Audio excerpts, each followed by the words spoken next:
जी भाई, अभी सवाल है आपका। सबसे पहले भाई आपको पता है कि हम लोग जो है वो कंटेंट को आइडेंटिफाई करते हैं कि कौन सा कंटेंट है। तो ये देख लें भाई, एसएलएम और मंथली। पहला कंटेंट आप देख लें भाई, ये कौन सा कंटेंट है? S L M monthly. ठीक है भाई। अब सबसे पहले देख लेते हैं भाई, ये आपका बीडी दिया हुआ है। ठीक है। और ये इसकी वहीकल की जो ऊपर जो दो बिला के हैं, इसकी कॉस्ट दी हुई है आपको, मिला के आप देखेंगे तो 52,000 है। तो यहाँ पर आपके पास दो मोटर व्हीकल हैं। फिर आप देख लें 1 अक्टूबर में एक मोटर व्हीकल परचेज, यानी कि मोटर व्हीकल 3 परचेज की गई है। शी पेड 14,500 बाय चेक और balance by part exchange allowance. Delivery vehicle 1 जो है वो एक्सचेंज करके डिलीवरी व्हीकल 3 ले लिए। हमेशा मैंने बच्चों को कहा है कि जब भी पार्ट एक्सचेंज अलाउंस आएगा, आप सबसे पहले एंट्री बनाएंगे। ठीक है। डिलीवरी व्हीकल 3 डेबिट, क्योंकि वो हमारे पास आई है। बैंक हो गया क्रेडिट, क्योंकि पैसा गया है 14,500।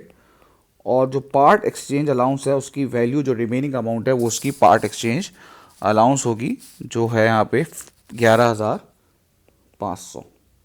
ठीक है भाई। हमेशा एक बात याद रखा करें, जब भी पार्ट एक्सचेंज अलाउंस आया करे ना, तो आप एंट्री बना लिया करें। ठीक है। फिर भारतीय depreciate delivery vehicle straight line monthly basis, the estimated useful life is 5 years with no scrap value. इसका मतलब है एसएलएम फॉर्मूला है। देखो वैसे नॉर्मली देता नहीं था, लेकिन एसएलएम फॉर्मूला, वरना हमेशा वो क्या करता था, एसएलएम परसेंटेज देता था। तो भाई स्टार्ट करते हैं। सबसे पहले कॉस्ट का अकाउंट बनेगा डिलीवरी व्हीकल का। अच्छा भाई, एसेट है। एसेट जब डिलीवरी व्हीकल है, डीवी। एसेट जब आता है तो डेबिट होता है, और जब जाता है तो क्या होता है भाई, क्रेडिट होता है। जो चीज़ जिस साइड पे बढ़ती है उसका ओपनिंग बैलेंस समझे वहीं लिखा जाता है, जो कि है 52,000। ठीक है। अब सबसे पहली बात है, ये वाली एंट्री को पोस्ट कर दें इसमें। ये वाली एंट्री में उठा के इसमें लेके जा रहा हूँ भाई, 14,500 और पार्ट एक्सचेंज अलाउंस 11,500। और हमने कौन सी मोटर व्हीकल एक्सचेंज की है? Delivery vehicle 1। डिलीवरी व्हीकल 1 की कॉस्ट क्या है? ये कॉस्ट है। तो जो ऐसे जा रहा होता है उसकी कॉस्ट को हम अपने पास से माइनस कर देते हैं। तो सीडी जो रखे हुए जो मशीनरीज हैं वो हमारे पास 60,000 की हैं। ठीक है ना, डिलीवरी व्हीकल, सॉरी। अब हम स्टार्ट करते हैं भाई, provision for depreciation. Provision for depreciation जब बढ़ता है तो क्रेडिट होता है, और जब कम होता है तो डेबिट होता है। जो चीज़ जिस साइड पे बढ़ती है ओपनिंग वहीं आता है। ये बढ़ेगा कब सर? जब आप इसमें डेप्रिसिएशन चार्ज करेंगे। और ये कम कब होगा? जब आप उसे डिस्पोज करेंगे। तो जो एसेट जा रहा है वो अपना डेप्रिसिएशन लेके जाएगा। तो ओपनिंग कितना लिखा हुआ है? 14,000।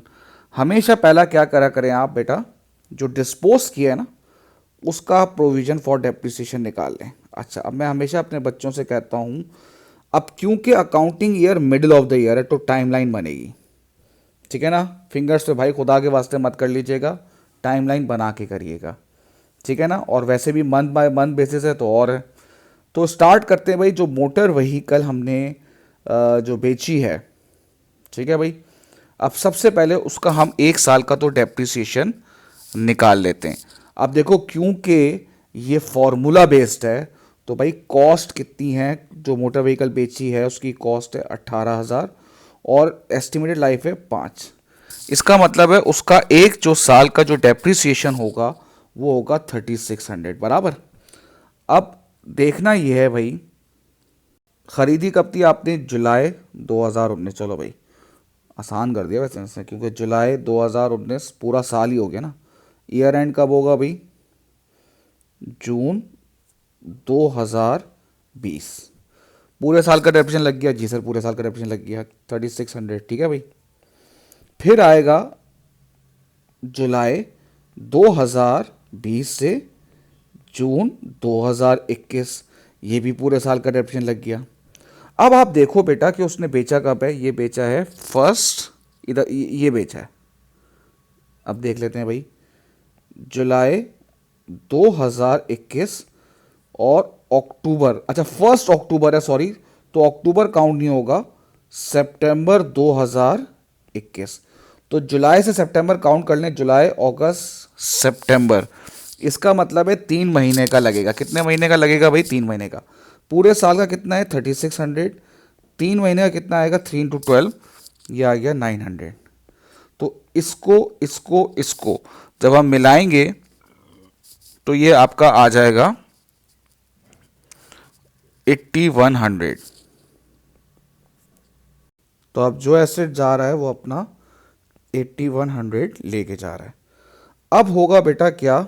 डेप्रिसिएशन फॉर द ईयर, जो कि हम चार्ज करेंगे NDR, न्यू। सबसे पहली बात है, आप देखेंगे न्यू आपने कब खरीदा, ये देखें इधर, ये खरीदा है अक्टूबर में खरीदा है, और ईयर एंड कब हो रहा है बेटा? जुलाई हो रहा है।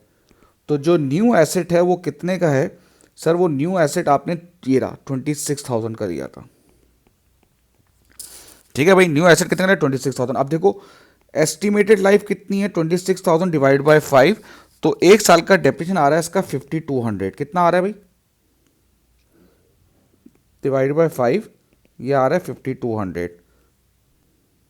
ठीक है भाई, अब ये 5200 देख लें। अक्टूबर से लेके, सॉरी जुलाई लिख दिया मैंने, ये जून होगा। अक्टूबर से लेके जून तक का डेप्रिसिएशन चार्ज होगा। तो अक्टूबर से लेके जून तक हो रहा है 9 महीने। अब डिस्पोज का आएगा डेप्रिसिएशन फॉर द ईयर। अभी हम ऑलरेडी कैलकुलेट कर चुके हैं, देखें कि जो एसेट जा रहा है वो कब जा रहा है, वो हमने कब बेचा है? अक्टूबर में बेचा है। इसका मतलब है वो सितंबर तक बेटा हमारे पास रखा रहा होगा। और मंथली मेथड क्या होता है कि जितना रखा रहा है उतना डेप्रिसिएशन चार्ज करते हैं। भाई ये रहे 900 चार्ज कर दिया। अब देखना ये है बेटा, देखो हमारे पास क्या थे?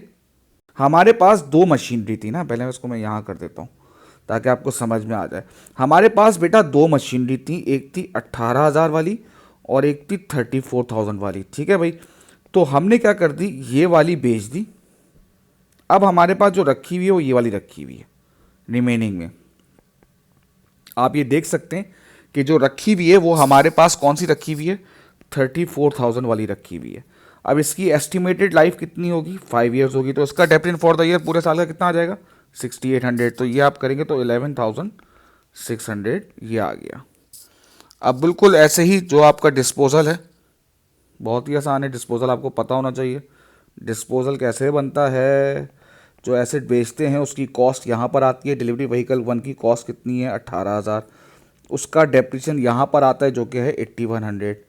अब क्योंकि एक्सचेंज किए तो पार्ट एक्सचेंज अलाउंस कितना आ रहा है? 11,500। अब देखो डिफरेंस किधर आ रहा है? डेबिट पे या क्रेडिट पे? ये डेबिट पे आ रहा है। डेबिट पे जब डिफरेंस आता है तो वो आता है बेटा आपका गेन। ठीक है भाई।